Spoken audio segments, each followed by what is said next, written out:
Romanos capítulo 1, verso 16 e 17. Diz assim: pois não me envergonho do evangelho, porque é o poder de Deus para a salvação de todo aquele que crê.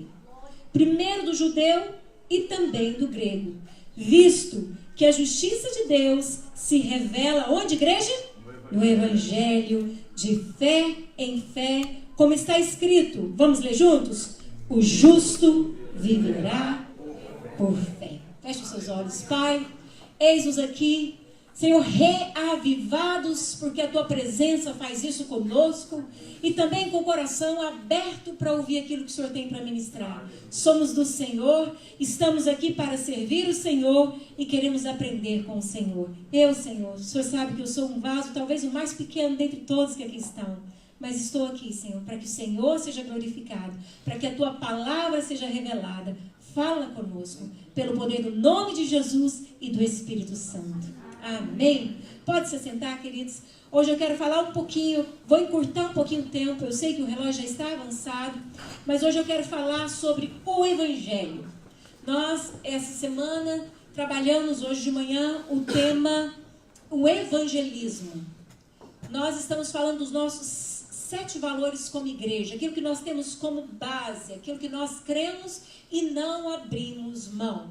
Nós falamos sobre a palavra de Deus, falamos sobre a oração, falamos sobre o louvor. E o que nós falamos a semana passada? Quem lembra? A comunhão, o relacionamento. Isso é muito bom, não é verdade? É importante. Mas hoje nós vamos falar sobre o evangelho, o evangelizar. O evangelho, o que é o evangelho que Paulo está falando? O que é isso que Paulo está falando? Eu tive uma experiência assim, na noite de Ano Novo, eu vim para o culto nosso de Ano Novo com muita febre. Tomei logo 2 Tylenol, falei, vou participar do culto em nome de Jesus, vai ser uma bênção. E aqui eu esquentei um pouquinho o meu corpo, consegui participar do culto, tive aquela adrenalina, consegui ajudar os irmãos. Mas quando eu cheguei em casa, eu estava quebrada e eu comecei a ter um febrão. E a febre ia aumentando, eu tomava o remédio, passava 4 horas, eu checava no termômetro, a febre estava altíssima de novo. E a minha febre estava tão alta, que eu não conseguia nem descer as escadas. Eu tinha medo de descer as escadas. Minhas mãos gelavam muito, meu coração batendo forte. E a minha filha Isabel estava com a virose de vômito, diarreia, também estava muito fraca. E aí eu gritei, o nosso quarto é próximo, eu falei, Bel, por favor, me leva para o pronto-socorro. Eu não aguento mais. Falei desse jeito para ela. Porque eu sabia que se eu tentasse sozinha, eu poderia bater o carro de tanta febre. Não sei se eu sentir esse febrão. E eu estava numa febre terrível e consegui insistir com a minha filha para me levar para o pronto-socorro bem perto da minha casa. E quando nós chegamos no pronto-socorro, estava tendo uma epidemia de viroses e um monte de gente esperando e dá um númerozinho. E ali a gente fica esperando e eu estava encolhida, queimando de febre, sentindo todos os meus músculos e os meus ossos, tudo dolorido.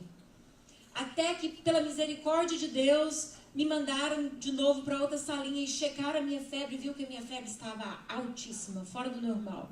E mandou eu sentar de novo e logo depois veio a enfermeira me conduzindo e também a Isabel com virose também foi conduzida para outra ala do pronto-socorro. E quando eu estava ali, eu já não tinha força mais, o médico falava, eu estava tentando entender, mas estava quebrada. Eu só queria remédio, passar minha febre, eu estava muito mal. Até que lá para as tantas da noite, acho que tipo meia-noite, já no outro dia, né, no dia 1 de 2019, o médico chega e fala assim, eu só escuto assim, pode rir de mim, eu não vou ficar com vergonha não. Você está com pneumonia bacteriana, o que é isso? Que palavra é essa? Como é que pronuncia pneumonia? Eu falei errado? É mais ou menos isso, né? Então tá bom. Aí o médico falou, que é isso? Que palavra é essa, pneumonia? Eu fiquei, o que eu tô tendo? Eu não sabia o que era, gente. E aí eu fui raciocinando até que eu fui no Google. E no Google eu entendi que eu estava com a pneumonia bacteriana. Não era de vírus, era bactéria. E ele falou, você vai ter que ficar internada aproximadamente 3 dias, 4 dias, e depois, dependendo do resultado dos exames, nós vamos te liberar. Sua filha vai ser liberada, ela só está com uma virose, não é pneumonia, mas o seu caso é, e já estamos preparando um quarto para você. Por que eu estou contando essa história agora? Você vai entender, tá? E aí eu fui pro quarto e ali dá um monte de antibiótico via veia. E eu tomo antibiótico e um monte de remédio, e checa a minha febre, primeiro dia febre, segundo dia febre, o terceiro dia a febre já estava baixando, no quarto dia eu já não estava mais com febre, mas todos os dias eu tomava o antibiótico no horário correto, e incrível o efeito do antibiótico.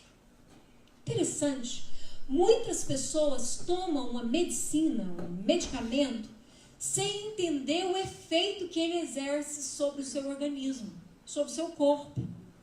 Aquele antibiótico, aquelas doses diárias que eu estava tomando, foi extremamente importante para mim não morrer com a pneumonia. Pneumonia mata. E eu precisava daquelas doses diárias para que eu pudesse ficar forte, para que eu pudesse vencer e voltar à vida ao normal. E assim também, muitas pessoas não têm noção do poder que o Evangelho exerce sobre a vida de uma pessoa que crê no Senhor Jesus. Amém. Eu usei o meu exemplo porque muitas vezes a gente é medicado, é tratado, sem entender a dimensão daquele tratamento que a gente está vivendo. Eu fui livrada da morte, graças a Deus. Mas eu quero dizer para vocês que muitas pessoas estão dentro da igreja e não entendem a dimensão disso que Paulo acaba de dizer no texto que nós lemos. Porque é poder de Deus. Eu não me envergonho do Evangelho, porque é poder de Deus. É poder de Deus. É mais ou menos como também muitas pessoas dirigem um carro sem entender a potência que aquele motor tem. O risco que ele está correndo. Eu me lembro de um carro que eu tive há pouco tempo atrás, que a minha primeira experiência com ele foi muito engraçada, porque eu tinha um carro que ele era lento, então eu tinha que apertar o acelerador para ele ir. E quando eu peguei o outro carro, que eu dei uma apertadinha, o bichinho fez... Falei, que é isso? Meu pescocinho foi assim. Eu voltei e falei, vou ter que aprender a lidar com esse negócio aqui.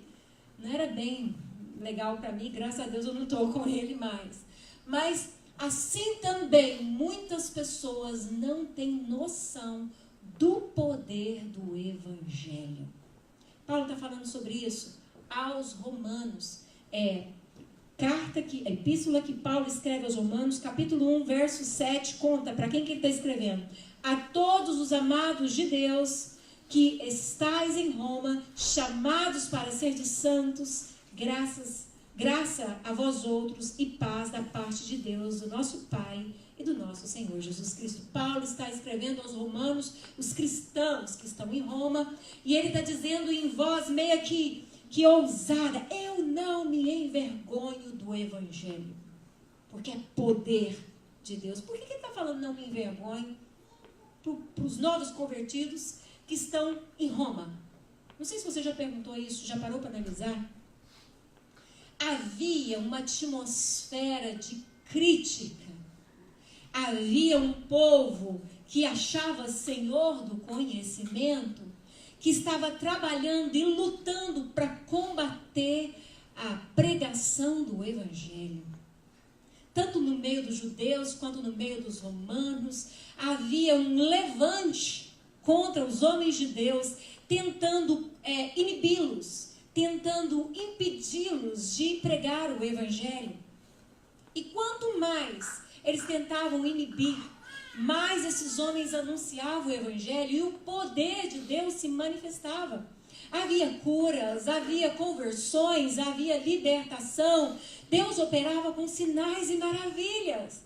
E Paulo está dizendo então para os novos convertidos ao Evangelho, que estavam em Roma: te preparem, não se envergonhem do Evangelho. Vocês também serão inibidos, eles vão tentar contra vocês, eles vão tentar coagir, inibir vocês. Mas eu quero dizer que eu não me envergonho do Evangelho e vocês tampouco devem se envergonhar. Porque o Evangelho, a palavra de Cristo, o Evangelho do Senhor é poder. É poder. Talvez você fique pensando, mas o que é o Evangelho? Eu não vou pegar a origem da palavra e tentar ensinar detalhes, porque o tempo não dá. Mas eu quero que você observe o que está escrito lá em 1 Coríntios, capítulo 1, verso 18 em diante. Ali, Paulo está falando mais claramente o decorrer do sacrifício de Cristo Jesus. Isso é o Evangelho. Olha o que ele diz aqui.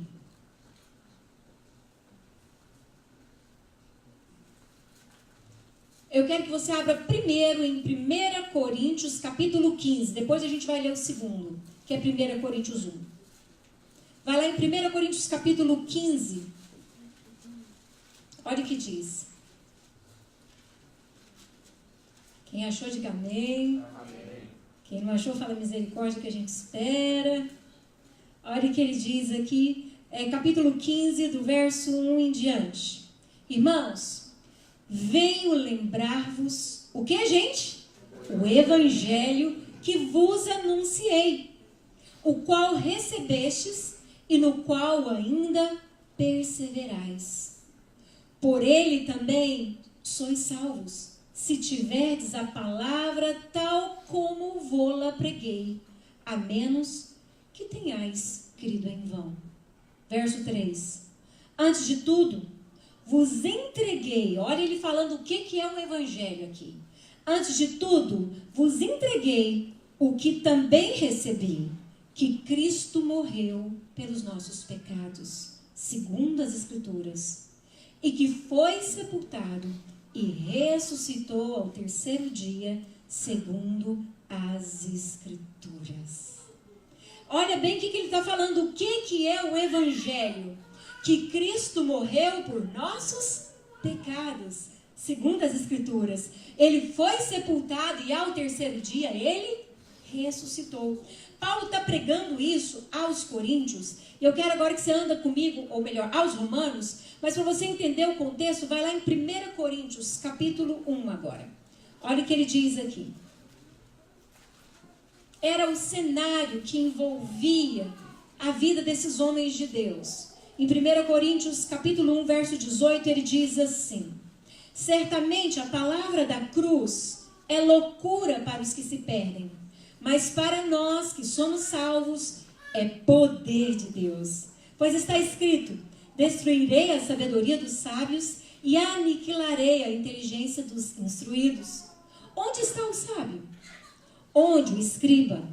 Onde o inquiridor deste século? Porventura não tornou Deus louca a sabedoria do mundo? Visto como na sabedoria de Deus o mundo não conheceu por sua própria sabedoria. Aprove a Deus salvar os que creem pela loucura da pregação.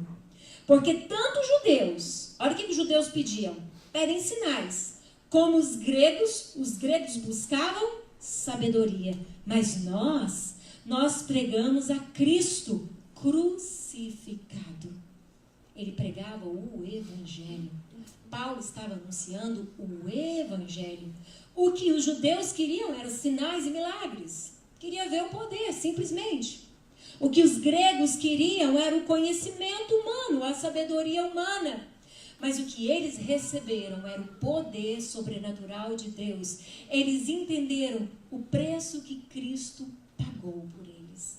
Eles entenderam o porquê que Jesus foi para a cruz. Eles entenderam o porquê que Jesus foi sepultado e porque Jesus ressuscitou. Mas o mundo achava isso uma loucura. Para eles isso era uma loucura. Ele diz: mas nós pregamos a Cristo crucificado.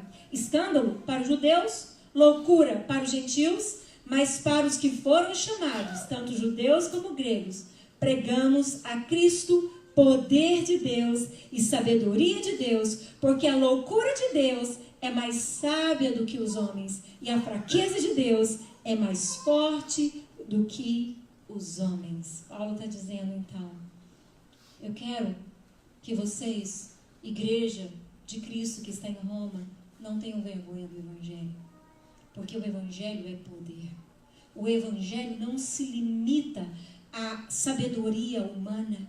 O Evangelho não está fechado numa caixinha de conhecimento. O Evangelho é uma pessoa. E se descreve acerca dele nos 4 evangelhos, Mateus, Marcos, Lucas e João. O Evangelho se chama, fala para o seu irmão, Jesus.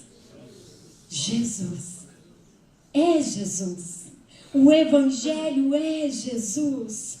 Primeira observação que eu quero trazer para nós nessa noite é que nesse texto nós vemos 3 elementos essenciais da mensagem que eles pregavam, que é o Evangelho. A primeira é a frase que ele disse: ele morreu por nossos pecados. Cristo Jesus não veio ao mundo para ser uma frase na canção de Raul Seixas que dizia que ele não era bobo para dar uma de herói e morrer crucificado em uma cruz. Jesus não veio para que os homens simplesmente o admirassem, o achassem bonitinho e cantasse aquela musiquinha, pobrezinho nasceu em Belém. Não! Jesus não veio para ser simplesmente uma mercadoria vendida hoje, onde as pessoas penduram um crucifixo no pescoço, ou na sua orelha, ou na sua casa e diz que bonitinho ele morreu na cruz. Não! Jesus Cristo veio ao mundo como um homem santo, puro, sem mácula, sem mancha, sem pecado. Veio de uma virgem, diz a palavra de Deus. Ele não foi concebido pelo o homem, mas foi pelo próprio Espírito Santo. Quando a gente estuda Cristologia, a gente aprende sobre isso. O próprio Espírito Santo gerou Jesus no ventre de Maria. E esse Jesus nasceu sem pecado. Mas Romanos 3:23 conta que nós nascemos em pecado.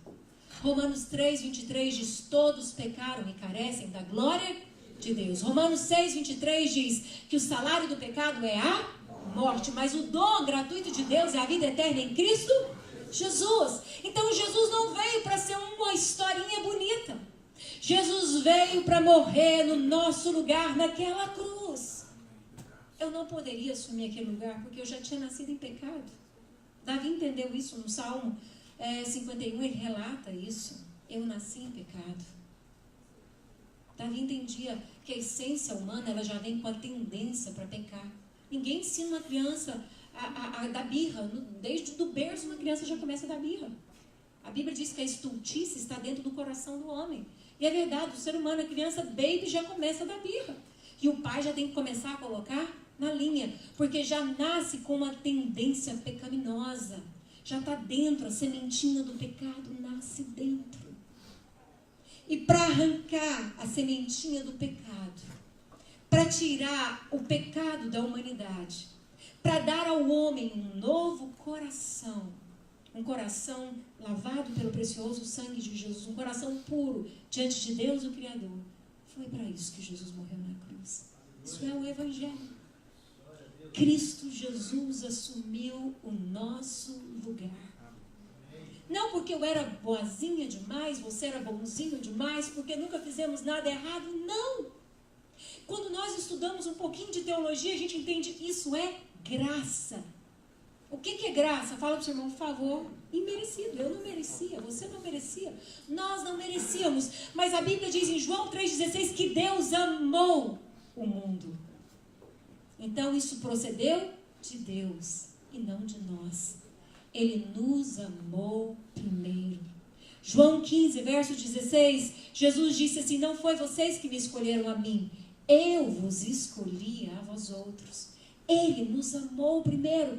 Então Paulo, quando fala do Evangelho que é poder, Paulo está querendo dizer, Jesus morreu pelos seus pecados. Isso tem um poder transformador na sua vida. Sabe aquela culpa, aquele jugo, aquela vergonha que você carregava? Você não precisa mais carregar. Sabe aquele medo que ficou alojado no seu coração por causa de coisas horríveis que você fez ou viveu? Você não precisa mais ser escravo disso. Jesus morreu em seu lugar para te tornar livre. Mas muitas pessoas estão na igreja sem entender o poder do Evangelho e se tornam meros religiosos. Não bebe a medicina, ou seja, não experimenta do poder, não tem aquela fé, eu preciso, eu sei que eu sou pecador, eu sei que eu sou pecadora. Eu me lembro quando me apresentou o Evangelho, quando eu tinha 15 para 16 anos de idade, e aquele pastorzinho com o nome de Machadinho pegou o machado na Juliana e veio com o machado. Eu estava no acampamento de adolescente, gente. Você sabe como é que é adolescente? Quem prega para adolescente merece um troféu. É o ministério mais difícil da igreja, não é o ministério infantil. O ministério infantil mas o adolescente, irmão. Porque muitas vezes ele está as emoções estão na flor da pele, os hormônios estão trabalhando para mudar algumas coisas na genética deles e eles estão nervosos. Eles estão prontos para criticar, prontos para combater. E eu estava naquela fase. Eu estava com uma história que só a Dona Tina pode contar. Minha mãe. Nossa história era de bagunça, de loucura, de tristeza. E aquele homem, aquele Machadinho, pregou o Evangelho. E a palavra que mais ficou no meu coração quando aquele homem pregava é que Jesus me amou. Que Jesus me amou. Que Jesus foi para a cruz por amor a mim. Que se só existisse eu na terra, ele morreria por amor a mim. E eu fui ouvindo aquele evangelho, o evangelho foi entrando no meu coração e eu pensava, e se eu levantar, o que os meus colegas vão falar? E eu tinha um medo, ele falava, quem quer aceitar Jesus, vem aqui na frente. Eu tinha um medo grande, mas veio uma voz mais forte do que o meu medo. E eu fui lá na frente e eu entreguei a minha vida para Jesus. Tem um cântico antigo, os antigos vão lembrar, que diz assim, Jesus Cristo mudou o meu viver. Vocês lembram? Canta aí. Jesus Cristo mudou o meu viver. O que ele é? Ele é a luz que ilumina. Gente, eu chorava. E o povo cantava e eu, ai Jesus. Eu chorava. E sabe o que é mais interessante? É aquela frase, diferente hoje é o meu coração. Diferente hoje é o meu coração. E ele deu? Cristo deu-me paz. É isso aí que mudou minha vida. Cristo deu-me paz. Hoje a mamãe até me lembrou o quanto a minha casa tinha guerra. Gente, as minhas irmãs, meu pai morreu, elas eram adolescentes. Eu vi tesoura voar na minha casa e enfiar na perna da minha outra irmã. Não é verdade ou não é, mãe? Minhas irmãs faziam loucura. Minha mãe chegava em casa, às vezes ela tinha pintado os móveis, pintado a cozinha de laranjado. Eu não sei como é que minha mãe deu conta disso. Aí um dia minha irmã mudou de ideia, pintou de verde limão. Gente, meu pai tinha morrido. A minha mãe tinha que trabalhar para morrer. Então a minha casa era uma loucura. Não tinha paz. E aí eu encontrei com Jesus. E eu queria ficar na igreja. É o lema. Eu queria ficar na igreja. Eu queria aprender violão. Eu queria aprender piano. Eu queria cantar no coral. Eu queria estar na oração das 6 da tarde. Aí um dia minhas irmãs, minha mãe falou, compra uma barraquinha, filha. Muda para a igreja. Você não quer ficar em casa mais. Mas é porque Jesus me perdoou. A paz entrou. Eu senti o reino do Senhor me envolvendo. Eu encontrei uma família, um povo que me entendia, que me amava, que me aceitava. Mas não ficou por aí. Não ficou por aí. O Evangelho, ele foi envolvendo a nossa família. Ele foi envolvendo o nosso ambiente familiar. Ele foi mudando a nossa história. Então, a primeira observação que Paulo diz aqui é que Cristo morreu pelos nossos pecados. Pergunta, irmão, tem algo mais poderoso do que isso? Pergunta para ele. Jesus morreu pelos seus pecados, pelos meus pecados. O Evangelho é isso. Segundo, ele diz, ele foi sepultado. O que é sepultura para um ser humano hoje? Fala para o seu irmão, fim de estrada. É ou não é? Fala para o seu irmão, sepultura é fim de estrada. É ou não é? Só que para Jesus não foi o fim.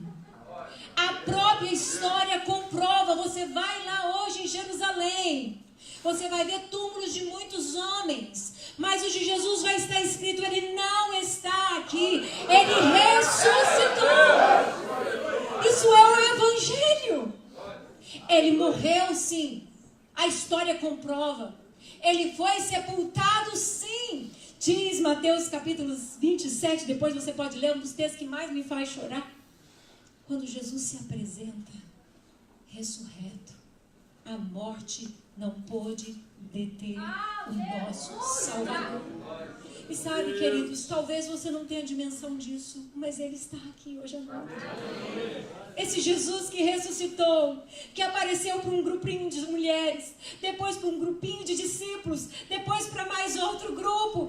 Esse Jesus que derramou o mover do Espírito Santo sobre aqueles que estavam no cenáculo adorando. Esse Jesus que apareceu para Saulo e levantou ele como apóstolo Paulo. Ele está aqui hoje. O Evangelho é poder. Ele não é simplesmente aquele Cristo que a religião colocou em um madeiro para você colocar na sua casa e de vez em quando lembrar que Ele morreu na cruz. Ele morreu na cruz para entrar nos nossos corações e mudar a nossa história. É isso que Paulo está falando, isso é poder de Deus. Outra observação que eu quero deixar para nós nessa noite é que o impacto do Evangelho, trouxe uma mudança ao mundo. Trouxe uma mudança na minha casa, trouxe uma mudança na sua vida. É verdade ou não é? Pastor Paulo hoje de manhã contou um pouquinho da história de homens que decidiram levar o Evangelho e que impactou uma sociedade.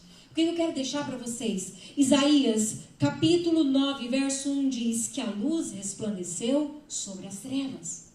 Quando o Evangelho entra, a luz entra. A luz é Jesus. Quando nós cremos em Jesus, quando nós o recebemos como nosso Senhor e Salvador, a luz entra. Um homem é mudado, uma família é mudada, uma sociedade é transformada, uma nação pode ser restaurada quando uma pessoa se rende a Jesus. Porque o Evangelho, Jesus Cristo, é o poder de Deus. Isso é muito mais do que religião. O Evangelho é vida. A luz resplandeceu, ou seja, onde está sendo semeado o Evangelho, queridos, está vindo a luz. Aonde está entrando o Evangelho, as trevas não podem ficar mais.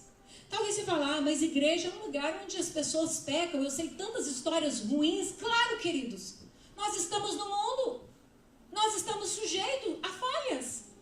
Nós vamos cair. E a Bíblia diz que o cair é do homem, mas o levantar é do Senhor. E se o servo dele cair, ele o levanta. O Evangelho é graça. A religião é justiça própria. O Evangelho é o poder de Deus que levanta o abatido. Igreja é lugar de gente que falha, mas que estende o seu coração, as suas mãos para se agarrar à graça que se chama Jesus. Jesus. Jesus. Aonde há o Evangelho, há luz. Então ele vem impactando o mundo, ele vem mudando histórias. A Bíblia nos conta em Atos 12:16 que muitos, e eu queria ler isso para você porque esse texto é muito legal, muito profundo. Na verdade, Atos capítulo 5 diz assim o texto. Se você deseja abrir, vai rapidinho. Se você não consegue abrir, pega carona com o seu irmão aí que ele vai te ajudar. Atos capítulo 5 verso 12 diz assim: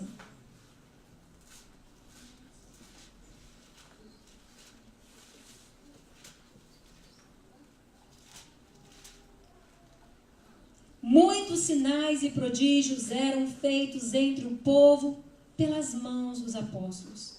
E costumavam todos reunir-se de comum acordo no pórtico de Salomão. Agora observa até o 16. Mas dos restantes, ninguém ousava juntar-se a eles. Porém, o povo lhes tributava grande admiração. E crescia mais e mais a multidão de crentes, tanto de homens como de mulheres, agregados ao Senhor, a ponto de levarem os enfermos até pelas ruas, e os colocavam sobre leitos e macas, para que ao passar Pedro, ao menos a sua sombra se projetasse em algum deles. Afluía também muita gente das cidades vizinhas a Jerusalém, levando doentes, atormentados de espíritos imundos. E a Bíblia diz o quê? Todos eram curados. Por que isso aconteceu através da vida dos discípulos que se tornaram os apóstolos? Porque eles viram, provaram e viveram o Evangelho. Eles andaram com Jesus, eles experimentaram Jesus e eles viveram com Jesus. Quando nós experimentamos o Evangelho, quando nós decidimos andar no Evangelho, nós contamos com o poder de Deus sobre as nossas vidas. Ele é o poder que vem transformando, mudando, sinais e prodígios o acompanham. A Bíblia também diz em Atos, isso nos prova que o Evangelho vem mudando a sociedade. Atos capítulo 19 diz assim, a partir do verso 13. E alguns judeus, observe esse texto, como é sério. Alguns judeus exorcistas ambulantes tentaram invocar o nome do Senhor Jesus sobre possessos de espíritos malignos, dizendo, esconjuro-vos por Jesus, a quem Paulo prega. Os que faziam isso eram 7 filhos de um judeu chamado Sévão, sumo sacerdote. Mas o espírito maligno lhes respondeu, eu conheço a Jesus, e sei quem é Paulo, mas vós, quem sois? E um possesso de espírito maligno saltou sobre eles, subjugando a todos, e de tal modo prevaleceu contra eles, que desnudos, ou seja, nus e feridos, fugiram daquela casa. Chegou este fato ao conhecimento de quem, gente? Todos, diz a Bíblia. Assim, judeus como gregos, habitantes de Éfeso, veio temor sobre quem? Todos, diz a Bíblia. E o nome do Senhor Jesus era engrandecido. Muitos dos que creram vieram confessando e denunciando publicamente as suas próprias obras. O Evangelho, quando entra em nossas vidas, nós não queremos o pecado oculto mais. Quando o Evangelho entra na nossa vida, eu conversei isso com uma jovem essa semana. Falei, aprende a distinguir alguém que está vivendo no fluir do Evangelho e alguém que está adaptado à igreja. Porque quem está andando no Espírito, está abraçado com o Evangelho todos os dias, ele vê um homem com intenção impura. Eu estava falando para uma menina isso, ela fala, misericórdia, esse homem casado deveria tomar jeito. Por que ele não está respeitando e honrando a esposa dele e me olhando com esse olhar estranho? Quando nós temos o Espírito Santo e vem alguém mentindo, falando uma fofoca, a gente repreende isso e fala, por que essa pessoa não protegeu essa irmã ao invés de falar mal da vida dela? Quando o Espírito Santo age em nossas vidas, nós não ficamos julgando a vida dos outros, porque nós lembramos que nós um dia tropeçamos também, e o que nos trouxe até aqui foi a graça de Deus. O resto é religião. O Evangelho transforma, é poder. Eu vivi discriminação, eu sou filho de uma viúva que era dona de um bar. Eu sei o que é isso na pele. Eu vivi discriminação, eu sei o que é viver a traição, o abandono, o divórcio. Dói, machuca. Mas o Evangelho, que é poder de Deus, cura, dá alegria. Eu não consigo entender pessoas que vivem na igreja mendigando. Tipo, tadinho de mim, tadinho de mim, tadinho de mim. Jesus não é suficiente. O amor dele não te é suficiente. Claro que nós somos humanos, temos nossas debilidades, temos nossas fraquezas, mas não há dor que ele não possa transformar em cura na nossa vida. Não há perda que ele não possa transformar em experiências onde a gente se torna mais maduros. Não há dificuldade que ele não queira nos levar para um lugar mais alto. Ele é real, ele é vivo, ele volta para casa com a gente, ele conversa com a gente quando a gente está fazendo uma comida, tomando um banho, limpando uma casa, dirigindo. Ele é real, é Jesus. Aonde há o Evangelho vem transformação numa sociedade. Primeiro começa em um indivíduo, depois começa na sua família, depois isso desenvolve aos seus amigos. É tão lindo isso. Hoje, por Jesuicidência, não é coincidência, eu recebi uma mensagem de alguém que viu a foto da minha mãe, e a minha mãe viu também, e essa pessoa dizendo assim para minha mãe, eu louvo a Deus por sua vida, você me ganhou para Cristo, você me discipulou, hoje eu estou na igreja e toda a minha casa serve ao Senhor. Poucos minutos antes de vir para cá. O evangelho que um dia eu encontrei, entrou na minha casa. Não mudou só a história da Juliana, não. Mudou a história da Dona Tina também. A Dona Tina alcançou outras pessoas também. É por isso que Satanás quer parar a igreja. É por isso que o inimigo não quer que nós, uma igreja de imigrante, sejamos fiéis e fortes na presença do Senhor neste lugar. Porque se formos, queridos, Deus move os céus ao nosso favor. Nós vamos orar e Deus vai mover. Porque aonde Deus quer nos colocar, Ele nos coloca. Mas se você perde a visão, se você perde a fé, o inimigo alcança vantagem. E ele fala que o evangelho é poder de Deus para a salvação daquele que crê, mas aquele que anda de fé em fé. É só um exemplo.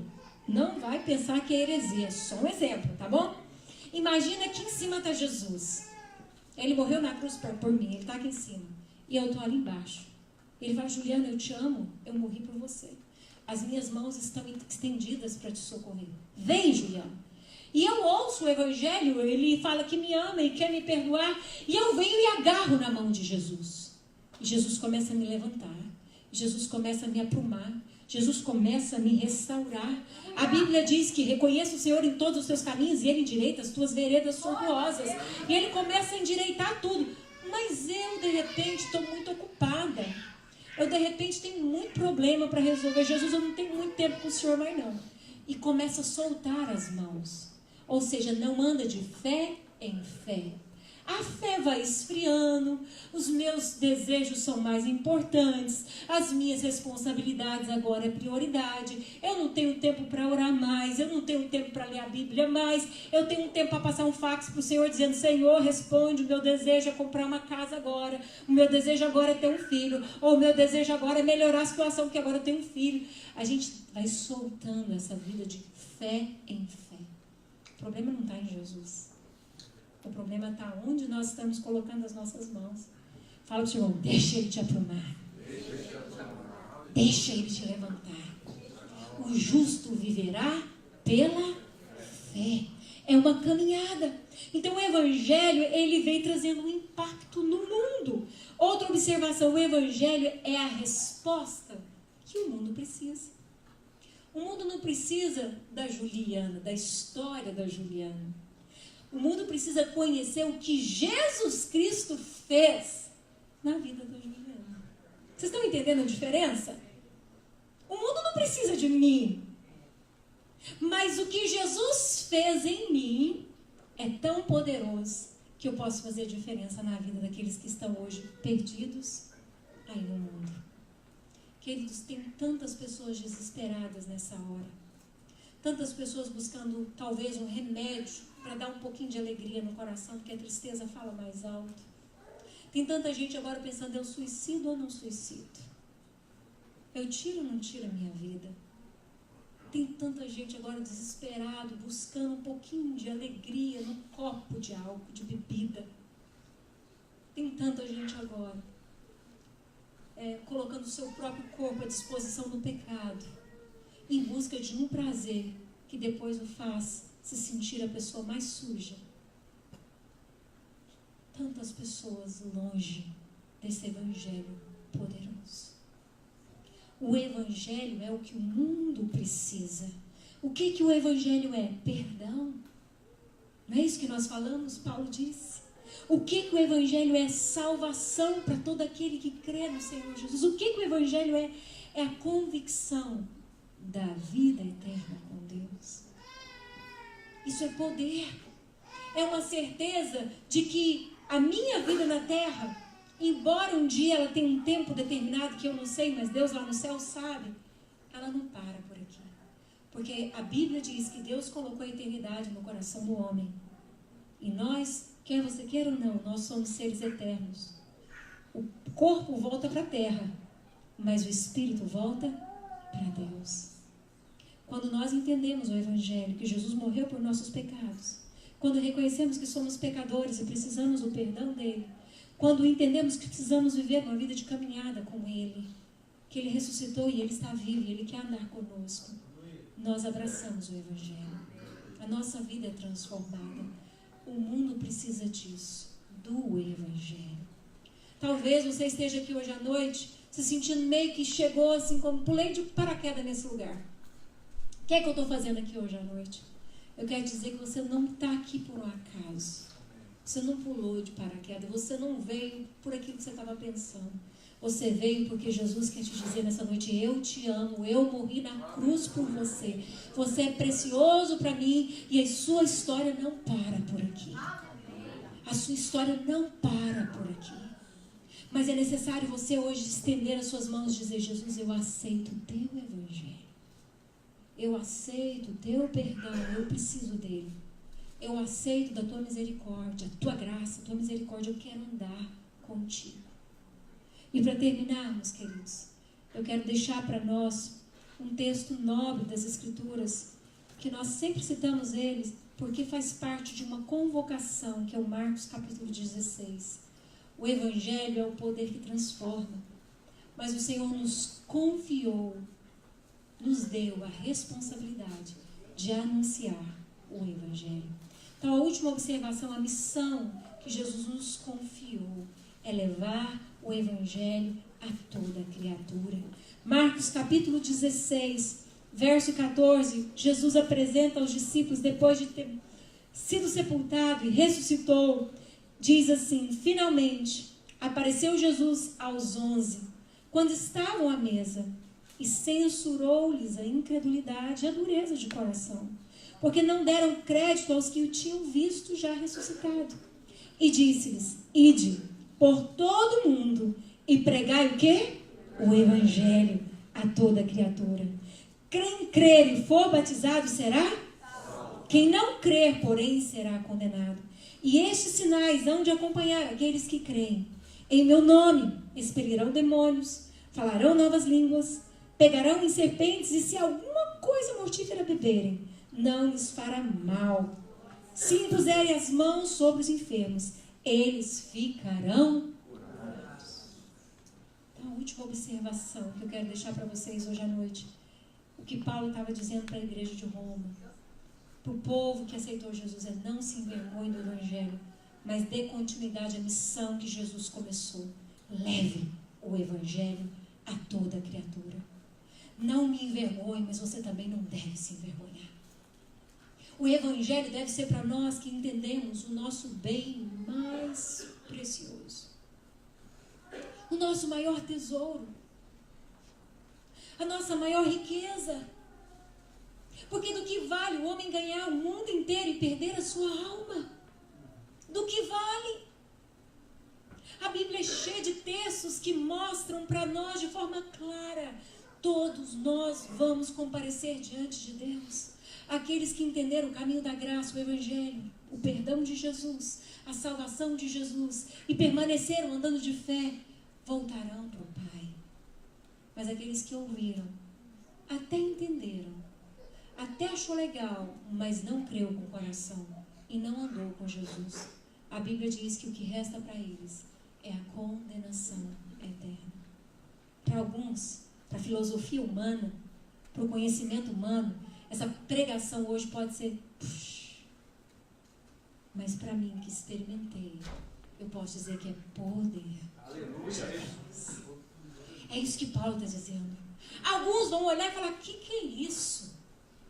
Mas para quem experimentou, vai entender: é real. Jesus Cristo é real. Jesus Cristo vive. Jesus está no meio da igreja e ele voltará. Quer o homem queira, quer ele não queira. A Bíblia diz que todo joelho se dobrará diante dele e toda língua o confessará: Jesus Cristo é o Senhor. Jesus Cristo é o Senhor. E esse dia hoje, agora, está mais próximo do que antes. O relógio está passando. E eu quero deixar o último apelo para nós hoje à noite. Deus te trouxe para essa nação. Deus tem nos dado uma igreja que fala a nossa língua. Deus tem nos confiado a graça, a misericórdia, o Evangelho dele. E o que nós temos feito como igreja? O que tem sido o Evangelho para você? O que é o Evangelho para nós? Qual o efeito, qual o impacto o Evangelho tem gerado em sua vida? E agora eu falo a nível pessoal. Se você não é uma pessoa que auto-questiona, que autoavalia a si mesmo, que olha para si mesmo, eu quero dizer que você não está sendo sábio. Olhe para você mesmo, se auto-questione. Davi fazia isso constantemente. Ele dizia, por que você está abatido, ó minha alma? Por que você está perturbado? Davi sabia que ele tinha que se autoavaliar. Se avalie nessa noite qual é o efeito que o Evangelho tem causado em sua vida. Ele tem sido o poder transformador, o poder restaurador, o poder que levanta a sua vida, muda a sua história, está impactando a sua história, de tal forma que a sua história começa a ser um reflexo do Evangelho, a sua vida prega, você não precisa falar muito, porque você vive, você anda com Jesus e o Evangelho está sendo anunciado na sua vida. Ou você está soltando as mãos de Jesus, está esquecendo da força e do poder transformador do Evangelho. Como está o seu coração hoje à noite? Queria convidar você a se colocar de pé nesse momento.